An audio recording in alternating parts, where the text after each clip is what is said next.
used to do textile design and garden design for people, and I just started having one of those kind of looking at what I'm really doing with my life and what what was I really put on the planet to do? What was my gift? What was my task here on Earth? I've always just been deeply in love and embedded with the natural world. And I've also come from a place, I now have gotten through being extraordinarily enraged at how humanity is so disconnected. So all through my childhood and teen years, I was pretty rebellious and just, grew up in the 60s. So very, very disenfranchised from my elders and the powers that be, and just saw how absurd everything is. And I think it's real similar to what's happening in the last 8 years or longer here with the youth. Mm-hmm. Well, yeah, the youth. It's interesting because when you're young, you can see so many possibilities. You're not so entrenched in one way of thinking. And so, yeah, I was very enraged by And then humanity's stupidity towards nature. And somehow you found your way to permaculture as a system? Yeah, it was just kind of a fluky thing. I took a permaculture training without even knowing what it was. It was a full-on intuitive, following spirit path kind of move to even take a course, because I didn't even know what it was.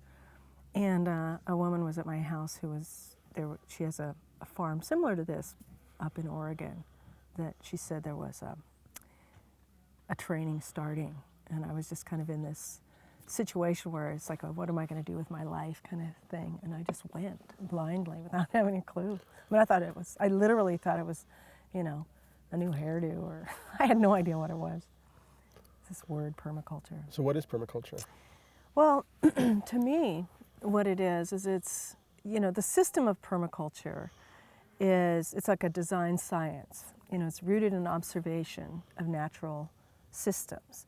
And then it looks at how can we design our human settlements that work within natural patterns.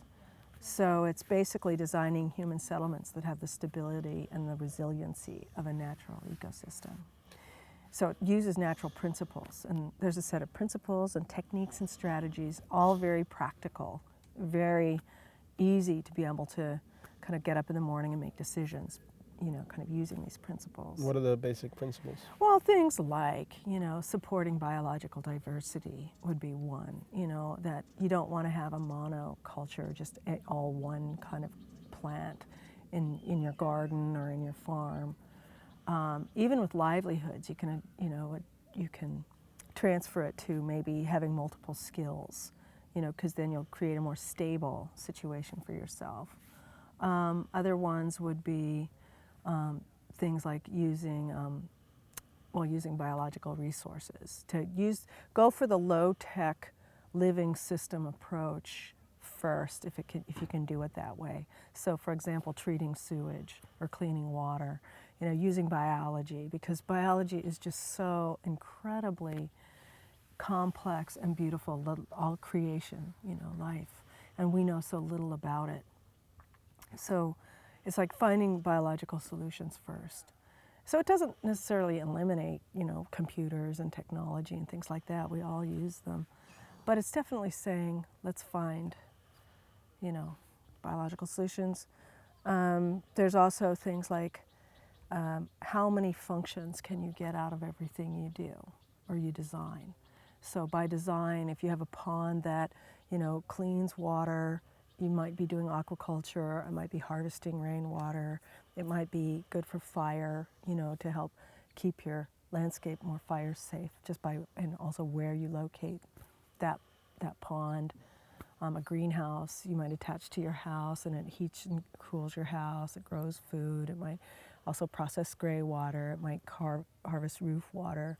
So we start thinking in more like that as we design. So it's a functional design. So everything here that we've done, we've really been observing the natural flows of the land, the wind patterns, the sun patterns, the water patterns, wildlife patterns, and trying to design to help enhance those energies. So we had a green revolution in the last century where they used a lot of intensive methods and fossil fuel injections to kind of increase agricultural yields to feed larger and larger populations. Is permaculture in any way a helpful solution towards that kind of crisis? It's the probiotic, is It's what the we're going to call probiotic. it, Okay. to deal with the Green Revolution, the devastation that the Green Revolution had created on this planet. How so? By the Green Revolution, there's only one green that came out of that revolution. It's that green paper stuff that people get, a lot of corporations get to put in their pocket. The Green Revolution did more to disconnect people from their land, pollute water systems, deforest the earth, create the very monoculture, the antithesis of that biodiversity principle I was talking about, and create an incredible amount of dependency on corporations to supply seed, to supply chemicals. It's created topsoil loss, huge. Like India had 5 feet of topsoil, now they're down to like an average of about an inch since 1960. Because when you give chemicals to the earth, they completely ignored the biology that's in the soil, and they just tried to mechanize this, turning a living system into a dead system, and then just forcing plants by, like, it's almost like just trying to force you to keep you alive by injection. And then those plants are nutritionally impaired, and now we have all kinds of diseases, immune system problems, attention deficit issues with children. And I really attribute that largely to diet and lack of nutrition, as well as lack of connection to place and to nature. When you have a diverse farm like what we have, our yields are much higher. I have a higher yield on a 4-acre farm here than a Midwestern farmer growing wheat. But I have to say, like, just thinking this out loud, and like if I travel around, I think of these huge populations, millions and billions of people. I mean, most of the people on the planet are now probably being fed through the monoculture agriculture system. And so you pass these gigantic, fields of monoculture crop. When I come to visit a permaculture settlement, it's like much smaller, much more intensive, much more particular, but it doesn't seem intuitively to me that what's going on in these settings could feed those masses of people.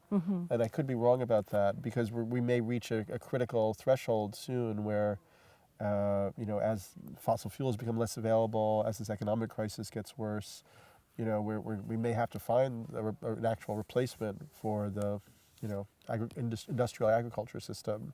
Is permaculture really ready to provide that solution on the large enough scale that would feed the tons and tons of people who are going to be? Yeah. I mean, right now, what we're looking at here is in broad scale agriculture, like, say, let's take ranching. We out here in West Marin is mostly dairy. We're doing there's grass-fed beef here now, but we're using permaculture techniques right now on the ranches to infiltrate water back into the landscape again. And there's a special plow called a Yeomans Plow that came from Australia that permaculturists have been promoting since the beginning of the creation of permaculture.